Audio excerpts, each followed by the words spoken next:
नमस्कार दोस्तों, स्वागत है आपका एक और नए वीडियो में। दोस्तों, क्या आपने कभी सोचा है कि जब हम जिम्मेदारी नहीं लेते तो हमारे कामों में क्या होता है? अक्सर हम अपनी क्षमताओं को कमजोर समझकर या डर और संदेह के चलते किसी चीज को करने से पीछे हट जाते हैं, बिना उसे आजमाने का मौका देने का। लेकिन क्या हम ये सोचते हैं कि ऐसे मौके पर हम कितना बड़ा मौका खो देते हैं? इस वीडियो में हम देखेंगे कि जब हम जिम्मेदारी से मुकरते हैं तो हम स्वयं को अपने पूरे पोटेंशियल को पहचानने और प्राप्त करने का मौका बर्बाद करते हैं। जिम्मेदारी लेने के बजाय हम अपने कामों को अधूरा छोड़कर स्वयं को नकारने से बचते हैं और इससे हमारे जीवन में निरंतर संकोच और आत्मसंकट की भावना बनी रहती है। यह वीडियो आपको यह सिखाएगा कि जब हम खुद पर और अपनी क्षमताओं पर विश्वास करते हैं तो हम किसी भी चुनौती का सामना कर सकते हैं और कैसे हमारे कामों में चमत्कार हो सकता है। तो चलिए बिना किसी देरी के कहानी शुरू करते हैं। एक छोटा सा गांव था। उस गांव में एक व्यक्ति रहा करता था। उस व्यक्ति को भी यही तकलीफ थी। वह हमेशा खुद की क्षमताओं पर शक किया करता था। वह हमेशा दुविधा में रहता था। जो काम वह करता था वो काम उसे बिल्कुल भी पसंद नहीं था। वह तो उस काम को केवल मजबूरी में किया करता था ताकि उसका घर परिवार आसानी से चल सके, उन्हें 2 वक्त की रोटी मिल सके, उनका पेट भर सके। और वह हमेशा सपनों में ही खोया रहता कि किसी न किसी दिन उसे बहुत सारा धन मिल जाएगा और वह उस नगर का सबसे अमीर आदमी बन जाएगा। उसके पास वह सब कुछ होगा जो एक धनी व्यक्ति के पास होता है। सारी सुख सुविधाएं होंगी। उसके पास किसी चीज की कोई कमी ना होगी। मन में यही ख्याल लिए वह हमेशा अपने भगवान की पूजा किया करता। वह हमेशा यही सोचा करता कि मेरे ईश्वर के आशीर्वाद से उसके जीवन में चमत्कार घटेगा और वह बहुत धनी व्यक्ति बन जाएगा। इसीलिए वह दिन रात सुबह शाम केवल अपने इष्ट की पूजा करता, उनकी भक्ति में खोया रहता। और जब भी कोई उसे किसी कार्य के लिए कहता तो वह यही कहता, जो होगा वही करेंगे, मैं भला कौन हूं, करने वाले तो सब वही है। लेकिन वास्तविकता में उसके मन के भीतर एक दुविधा थी। कुछ भी करने के लिए वह हमेशा दुविधा में फंसा रहता था। वह कभी किसी निर्णय पर पहुंच ही नहीं पाता था और जब भी वह किसी कार्य को पूर्ण नहीं कर पाता था तब भी उसके पास तरह तरह के बहाने हुआ करते थे। जैसे मैंने तो बहुत कोशिश की किंतु यह कार्य पूर्ण हो ही नहीं सकता, यह कार्य करना तो असंभव है, यह कार्य बहुत कठिन है। इस तरह की उसके पास कई तरह के बहाने थे जिससे वह खुद को समझा दिया करता। उसकी पत्नी और उसके घर वाले उसे ताना मारा करते, उसे तरह तरह की बातें सुनाया करते, लेकिन वह व्यक्ति कुछ करने का नाम ही नहीं लेता था। एक दिन उसकी पत्नी उस व्यक्ति से कहती है, अरे तुम कुछ करते क्यों नहीं? आखिर हमारा परिवार ऐसे कब तक चलेगा? तुम जो मजदूरी करके पैसे लाते हो उसमें घर का खर्च नहीं चल पाता। आखिर तुम कुछ और काम क्यों नहीं करते? इस पर वह व्यक्ति कहता है, जैसे मालिक की इच्छा वह जैसा रखना चाहेंगे, हमें वैसे ही रहना होगा। मैं चाहे कितना भी प्रयास क्यों ना कर लूं, लेकिन मैं उससे अधिक धन नहीं कमा सकता जब तक कि मेरे मालिक ना चाहे। एक दिन उसका बच्चा बहुत बीमार पड़ गया और उसे अच्छे इलाज की आवश्यकता थी, लेकिन उस व्यक्ति के पास धन नहीं था। तभी उसकी पत्नी रोते हुए उस व्यक्ति के पास आई और कहने लगी, अरे जाइए ना, कुछ पैसों का बंदोबस्त कीजिए ना, हमारा बच्चा यूं ही मर जाएगा। इस पर व्यक्ति कहता है, अरे पगली, तू चिंता क्यों करती है? इससे कुछ नहीं होगा। मेरे ईश्वर मेरे साथ है और वह इसे बचा ही लेंगे, वह ऐसा कुछ नहीं होने देंगे। आखिर मैं उनकी इतनी पूजा करता हूं, दिन रात उनकी आराधना करता हूं, उनकी भक्ति करता हूं, इसलिए हमारे बच्चे को कुछ नहीं होगा, तू चिंता मत कर। अपने पति की यह बात सुनकर उस व्यक्ति की पत्नी घर से बाहर निकली और उसने हर जगह हाथ पैर मारे, हर जगह लोगों से बात की, लोगों से धन मांगा, लोगों से मदद मांगी, लेकिन किसी ने उसकी मदद नहीं की। उसे कहीं से भी धन नहीं मिला और थक हार कर वह घर वापस आ गई। इधर वह व्यक्ति अपने ईश्वर के भजन गा रहा था, उनसे प्रार्थना कर रहा था कि वह उसके बच्चे को स्वस्थ कर दें। बच्चा पीड़ा के कारण लगातार रोए जा रहा था। उसकी पीड़ा असहनीय होती जा रही थी, जिस कारण उसका चीखना चिल्लाना और भी बढ़ता जा रहा था। काफी समय तक वह बच्चा चीखता चिल्लाता रहा, लेकिन उस व्यक्ति को तनिक भी फर्क नहीं पड़ा और अचानक उस बच्चे का चीखना चिल्लाना बिल्कुल शांत हो गया। जैसे ही उस बच्चे की आवाज बंद हुई, ये देखकर वह व्यक्ति सोचने लगा कि लगता है मेरे प्रभु ने मेरे बच्चे को ठीक कर दिया, उसने प्रभु का धन्यवाद किया और कहा, मैं जानता था आप मेरे बच्चे को जरूर स्वस्थ कर देंगे। आखिर मैं आपकी इतनी पूजा करता हूं, आपकी इतनी आराधना करता। मैं जानता था आप मेरा साथ कभी नहीं छोड़ेंगे। अपने बच्चे की आवाज ना आती हुई देख उसकी पत्नी उस बच्चे के पास पहुंची और जोर से चिल्लाकर उस बच्चे को उसने अपने गले से लगा लिया और जोर जोर से रोने लगी। तब जब उसने यह सब देखा तो उस व्यक्ति को यह एहसास हो चुका था कि उसके भगवान ने उस बच्चे को नहीं बचाया था, बल्कि अब उसका बच्चा इस दुनिया में नहीं रहा। और जब उसे एहसास हुआ तब उसे बहुत गहरा धक्का लगा। उसे यह समझ नहीं आ रहा था कि आखिर यह कैसे हो सकता है। वह तो अपने प्रभु की इतनी भक्ति करता है, इतनी आराधना करता है, फिर आखिर यह सब कैसे हो गया। उसके मन में ऐसे कई प्रकार के प्रश्न उत्पन्न हो रहे थे और उन प्रश्नों को लेकर वह यहां वहां भटकता रहा। और ऐसे ही कई दिन बीत गए। दिन के बाद हफ्ते और हफ्तों के बाद महीने बीत गए, लेकिन अब तक उसे उसके प्रश्नों का कोई उत्तर नहीं मिला था। जब भी किसी से इसके बारे में बात करता तो हर कोई उसे केवल एक ही जवाब देता कि लगता है तुम्हारी भक्ति में कोई कमी रह गई थी, शायद इसी कारण ईश्वर ने तुम्हारी नहीं सुनी। लेकिन उसे किसी की बात पर कोई यकीन नहीं था। उसे उस जवाब से कोई संतुष्टि नहीं मिल रही थी। वह अपने बच्चे को खोने के कारण बहुत तकलीफ में था। मन ही मन वह पूरी तरह से टूट चुका था। एक दिन वह किसी मार्ग से होता हुआ कहीं जा रहा था, लेकिन तेज धूप के कारण वह एक पेड़ की छांव में बैठ गया और वहां पर बैठकर अपने बच्चे को याद करके जोर जोर से रोने लगा।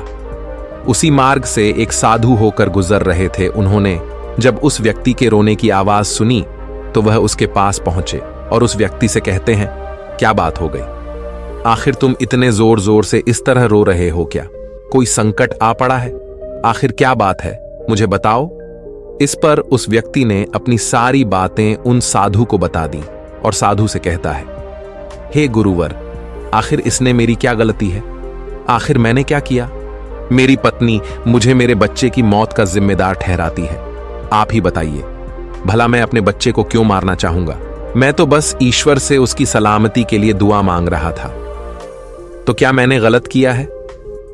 तभी उन गुरुवर ने उस व्यक्ति से कहा, यदि तुम्हारे बच्चे को इलाज मिल जाता तो क्या वह ठीक हो जाता? इस पर वह व्यक्ति कहता है, हां, अवश्य ठीक हो जाता। तभी वह साधु उस व्यक्ति से कहते हैं, तो आखिर तुमने इलाज क्यों नहीं करवाया? इस पर व्यक्ति कहता है, गुरुवर, मेरे पास इतना धन नहीं था कि मैं उसका इलाज करवा सकूं। तभी गुरुवार उस व्यक्ति से कहते हैं, तुम्हारे पास धन क्यों नहीं था? तभी वह व्यक्ति इसका जवाब देते हुए कहता है, गुरुवर, जहां मैं काम करता हूं वहां पर मुझे बहुत ही कम तनख्वाह मिलती है और इससे मेरा घर बड़ी मुश्किल से चल पाता है। ऐसे में मैं भला अधिक धन कहां से जोड़ सकता हूं? तभी वह व्यक्ति से कहते हैं, यदि तुम्हारी बच्चे की मृत्यु धन ना होने के कारण हुई है तो तुम ईश्वर को क्यों दोष दे रहे हो? उसने तो नहीं कहा था कि तुम अधिक धन मत कमाओ। उसने तो तुमसे नहीं कहा था कि तुम वहीं पर काम करते रहो जहां पर तुम्हें कम तनख्वाह मिलती है। ईश्वर ने तो तुमसे नहीं कहा था कि तुम मेरे भरोसे बैठो। यह सुन वह व्यक्ति थोड़ा सा अचरज में पड़ीडीएच गया। उसने उन साधु से कहा, गुरुवर, तो क्या हमें ईश्वर की मदद नहीं मांगनी चाहिए? क्या हमें उनकी पूजा आराधना नहीं करनी चाहिए? तभी वह व्यक्ति से कहते हैं, तुम्हारा ईश्वर कोई और नहीं बल्कि तुम्हारे भीतर है। वो तुम्हारी आंखों से देखते हैं, तुम्हारे ही हाथों से कार्य करते हैं, तुम्हारे ही पैरों से चलते हैं। और जब तुम्हें कुछ करने के लिए तैयार ना हो तो वह तुम्हारी मदद कैसे कर सकते हैं? तुमने ही अपने ईश्वर को हाथ पर हाथ धरे रखने के लिए मजबूर कर दिया है। तभी वह व्यक्ति उनसे कहता है, ठीक है, आपकी बातें बड़ी कड़वी लग रही हैं, लेकिन जो कुछ भी आप कह रहे हैं वह सब सत्य है। कहीं ना कहीं मैं अंदर से जानता था कि मैं ही अपने बच्चे की मौत का जिम्मेदार हूं। यदि मैंने थोड़ा और धन जुटा लिया होता, यदि मैंने थोड़ी सी मेहनत की होती, लोगों से मदद मांगी होती, तो अवश्य ही आज मेरा बच्चा जिंदा होता, मेरे साथ होता। इतना कहकर व्यक्ति जोर जोर से रोने लगा। कुछ देर रोने के बाद फिर से शांत होकर गुरु से कहता है गुरुवर, जब भी मैं कोई कार्य करने जाता हूं तो मेरे पास इतने साधन नहीं होते थे, ना ही धन होता था, ना ही किसी का सहयोग मिलता था। और जब भी मैं कोई कार्य करने जाता तो मेरे मन में एक शंका होती, एक संकोच होता कि क्या मैं इस कार्य को कर सकूंगा या नहीं। तभी वह साधु उस व्यक्ति को एक पेड़ की तरफ इशारा करके कहते हैं, क्या तुम पेड़ पर चढ़ना जानते हो? व्यक्ति कहता है, नहीं गुरुवर, मैं आज तक कभी भी पेड़ पर नहीं चढ़ा और ना ही मैं पेड़ पर चढ़ना जानता हूं, किंतु आप मुझसे यह क्यों पूछ रहे हैं? इस पर वह साधु कहते हैं, अब भी बताता हूं। उन्होंने पास में बैठे हुए एक कुत्ते को एक पत्थर मारकर क्रोध दिलाया और वह तुरंत ही पास वाले पेड़ पर चढ़कर बैठ गए। और अब उस कुत्ते के सामने वह व्यक्ति था। उस कुत्ते ने क्रोधित होकर उस व्यक्ति को दौड़ाया। उस व्यक्ति को कुछ समझ नहीं आ रहा था, वह बस तेजी से भागता जा रहा था। तभी उसे अचानक एक पेड़ नजर आया। वह व्यक्ति उस पर जाकर तुरंत चढ़ बैठा। कुछ देर बाद जब कुत्ता वहां से शांत होकर चला गया, तब साधु उस व्यक्ति के पास आए और उस व्यक्ति से कहते हैं, क्या हुआ? तुम तो कह रहे थे कि तुम्हें पेड़ पर चढ़ना नहीं आता, फिर तुम इस पेड़ पर कैसे चढ़ गए? इस पर व्यक्ति कहता है, गुरुवर, न जाने क्यों लेकिन अचानक ही मैं इस पेड़ पर चढ़ बैठा। मैं नहीं जानता यह मैंने कैसे किया, लेकिन मुझे अपनी जान बचाने के लिए यह करना ही पड़ा। इस पर वह साधु तो मुस्कुराने लगे और उस व्यक्ति से कहते हैं, मजबूरी व्यक्ति से सारे काम करा लेती है, फिर चाहे वह उसे कार्य पसंद हो या ना हो। जब तुम्हारी जान पर बन आई तो तुम इस पेड़ पर चढ़ बैठे। आखिर उस वक्त तुमने अपने ईश्वर को क्यों नहीं याद किया? तुम्हें उन्हें अपनी मदद के लिए क्यों नहीं बुलाया? तुम चाहते तो वहीं पर बैठकर अपने ईश्वर को याद कर सकते थे, उन्हें अपनी रक्षा के लिए बुला सकते थे, लेकिन तुमने ऐसा नहीं किया। तुम अपनी जान बचाने के लिए उस पेड़ पर बड़ी सरलता से चढ़ गए, क्योंकि बात तुम्हारी जान की थी। लेकिन जब तुम्हारे बच्चे की जान दांव पर लगी थी, तब तुम ईश्वर से आराधना कर रहे थे, उनसे प्रार्थना कर रहे थे कि वह तुम्हारे बच्चे की जान बचा ले। तुम अपने जिम्मेदारी से भाग रहे थे, पर अगर तुम उस जिम्मेदारी को निभाते तो आज हालत कुछ और होते। उन साधु की ऐसी कड़वी बातें सुनकर व्यक्ति मन ही मन और दुखी हो गया। वह जोर जोर से फूट फूट कर रोने लगा और कहता है, गुरुवर, आप सत्य कहते हैं, मैं ही अपने बच्चे की मौत का जिम्मेदार हूं। मुझे ऐसा नहीं करना चाहिए था, मुझे और अधिक धन जोड़ना चाहिए था। यदि मैंने ऐसा कर लिया होता तो मैं आज अपने बच्चे को बचा पाता, लेकिन अब क्या करूं? मुझे कुछ समझ नहीं आ रहा। इस पर साधु उस व्यक्ति से कहते हैं, जो हो गया उसे मिटाया नहीं जा सकता, किंतु जो होने वाला है उसे बनाया अवश्य जा सकता है। इसलिए अपने बहानों से ऊपर उठो, अपने संकोच को मन से मिटा दो और किसी भी कार्य को शुरू करने से पहले तुम्हारे मन में दुविधा उत्पन्न होती है, उसे पूरी तरह से समाप्त कर दो। फिर देखना, तुम जैसा चाहोगे वैसा ही होगा। तुम जो हासिल करना चाहोगे तुम उसे हासिल कर पाओगे। तुम्हारा मन मजबूत होने लगेगा। मैं दुविधा से ऊपर उठकर साफ और स्पष्ट तौर पर निर्णय ले सकता। उसके बाद से तुम्हारे मन को कभी किसी बहाने की जरूरत नहीं पड़ता। इस पर व्यक्ति उस हाथ से कहता है, किंतु हे गुरुवर, जब भी मैं कोई कार्य करने जाता हूं तो मेरा मन बहुत ही कमजोर पड़ जाता है। मैं बहुत घबरा जाता हूं। मैं अपने मन को मजबूत कैसे बनाऊं? क्या आप मुझे इसके लिए कोई उपाय बता सकते हैं? इस पर साधु कहते हैं, हां, मेरे पास इसका भी उपाय है। तभी व्यक्ति कहता है, गुरुवर, कौन सा उपाय मुझे बताइए। इतने में साधु ने उस व्यक्ति का हाथ पकड़ा और उसे एक नदी किनारे ले आए और उस व्यक्ति से पूछते हैं, क्या तुम्हें तैरना आता है? वह व्यक्ति थोड़ा घबराया, लेकिन उसने जैसे तैसे उन गुरु के इस बात का जवाब देते हुए कहा, हे गुरुवर, मुझे तैरना नहीं आता, लेकिन आप मुझसे क्यों पूछ रहे हैं? इस पर गुरु कहते हैं, अभी बताता हूं। इतना कहकर उन्होंने उस व्यक्ति को पीछे से धक्का दे दिया और वह व्यक्ति सीधा नदी में जा गिरा। वह नदी के पानी में हाथ पैर मार रहा था। वह बचने का हर मुमकिन प्रयास कर रहा था। जब उन साधु ने देखा कि वह व्यक्ति डूबने लगा है तो उन्होंने जाकर उसे उस पानी से बाहर निकाला।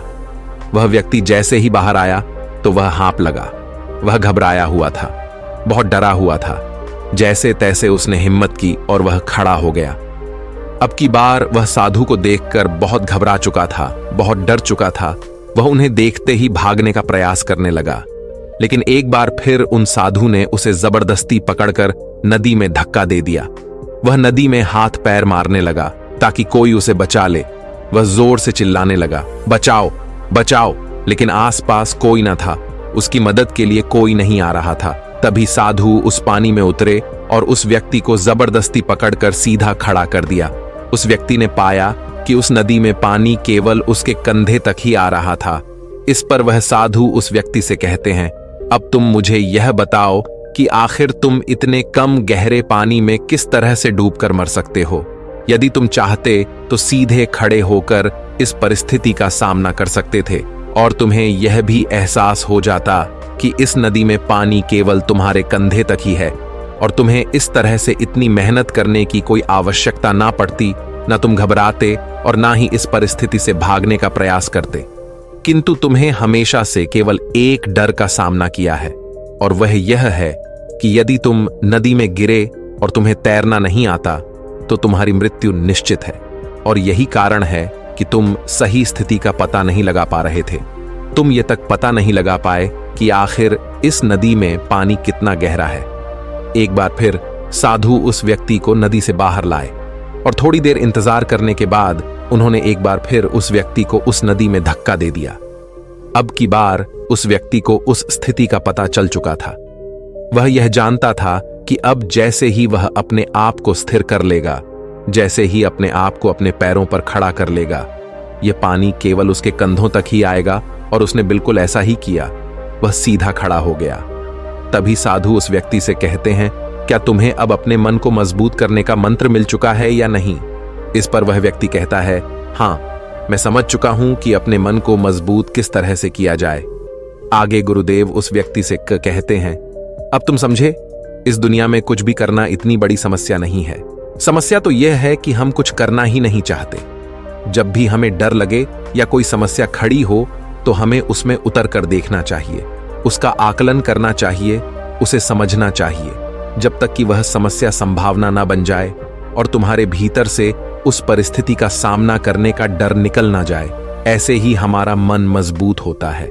आज तुम्हारे पानी का डर समाप्त हुआ है, लेकिन वास्तविकता तो यह है कि तुम अब भी तैरना नहीं जानते और जब तक तुम तैरना नहीं जान सकोगे तुम गहरे पानी में उतर नहीं सकोगे। इसलिए मेरी एक बात हमेशा याद रखना, इस संसार में ऐसा कुछ नहीं है जो तुम नहीं कर सकते। बस तुम्हें तुम्हारे साथ खड़े होना आवश्यक है, तुम्हें अपना साथ देना आवश्यक है।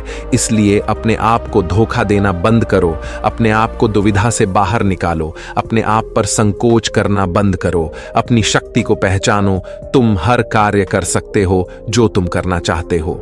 यह सुन उस व्यक्ति को अपनी गलती का एहसास हो गया और उसने गुरु को प्रणाम किया और वापस अपने घर की ओर लौट गया। अब से वह हर रोज अपनी गलतियों को सुधारने में लग चुका था, अपने मन को मजबूत करने में लग चुका था। जब भी उसके सामने कोई परिस्थितियां थीं, इसका सामना करने में उसका मन घबराता, उसका मन डरता, तो वह उस परिस्थिति के सामने खड़ा हो जाता और उनका डट के सामने करता, अपनी जिम्मेदारियां निभाता, क्योंकि यही करते हैं जिम्मेदार लोग, डट के खड़े होते हैं। उसने अपने मन के संकोच को, अपनी दुविधाओं का त्याग कर दिया था और उसने अपना हाथ थाम लिया था। जिस भी कार्य में उसे डर लगता वह उस कार्य को जरूर करता है, जिससे उसका मन और भी अधिक मजबूत हो जाता। अब ना ही उसके मन में कोई संकोच होता था, ना ही वह किसी से किसी प्रकार के डर की बातें करता। हर परिस्थिति का सामना करने के लिए पूरी तरह से तैयार रहता और इसी प्रकार उसके मन का सारा डर खत्म हो चुका था और वह अपने जीवन में आगे बढ़ने के लिए पूरी तरह से तैयार था। अब वह जो कुछ भी चाहता था वह उसे हासिल करने में पूरी तरह से सक्षम था। दोस्तों, उम्मीद है कि आपने आज के इस वीडियो से जरूर कुछ ना कुछ सीखा होगा, तो इस वीडियो को अपने दोस्तों के साथ शेयर करना ना भूलें। और अगर आप ऐसी ही गौतम बुद्ध की कहानियों को लिखे से ही एक और नई वीडियो में, तब तक के लिए अपना ख्याल रखें। धन्यवाद और नमो बुद्धाय।